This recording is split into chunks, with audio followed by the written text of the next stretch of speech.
और 10 विद्यार्थियों, क्लास 10 का संस्कृत है ऑब्जेक्टिव, आपके एग्जाम में बहुत महत्वपूर्ण फायदेमंद होगा। पढ़िए। कर्णस दानवीरता पाठ कहाँ से लिया गया है जी? कर्णभार से लिया गया है, कर्णभार से लिया गया है। चलिए,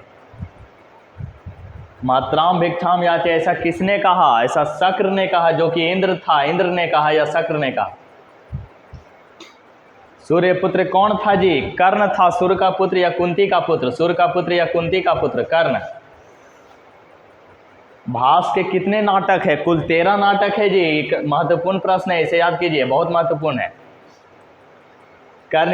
कर्ण किसके पक्ष से युद्ध लड़ रहा था? एकदम बहुत महत्वपूर्ण है। कौरव कौरव कौरव, बहुत महत्वपूर्ण प्रश्न है। ब्राह्मण रूप में कौन प्रवेश किया? ब्राह्मण रूप में इंद्र प्रवेश किया, जिसे शक्र भी कहा जाता है, इंद्र या शक्र।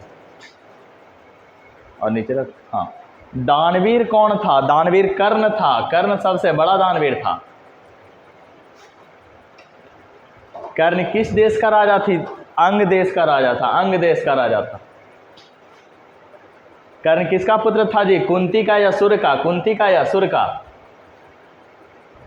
भिक्षक किस वेश में आया था? भिक्षक किस वेश में आया था? ब्राह्मण।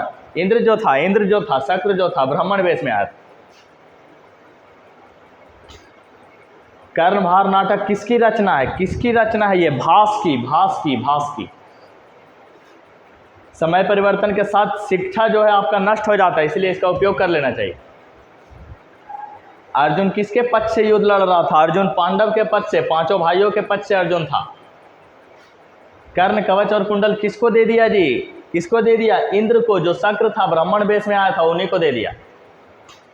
कवच और कुंडल किसके पास था जी? शुरू में कर्ण के पास था, शुरू से अंतम। चलिए, कर्ण ने कवच कुंडल देने के पूर्व अंत में क्या बोला? कि हमारा सिर ले लीजिए। देने से पूर्व नहीं जी, देने से पूर्व बोला हमारा सिर ले लीजिए, अपना सिर देने को कहा। कर्ण के कवच कुंडल की विशेषता थी कि उसे भेदा नहीं जा सकता था। ना दातव्यम, या किसने कहा? या शल्य ने कहा। उनको, कर्ण को मना कर रहा था कि मत दो। शल्य ने, याद रखिएगा, शल्य ने। चलिए, कर्णस दानवीरता पाठ के लेखक कौन है? भास है, महाकवि भास है।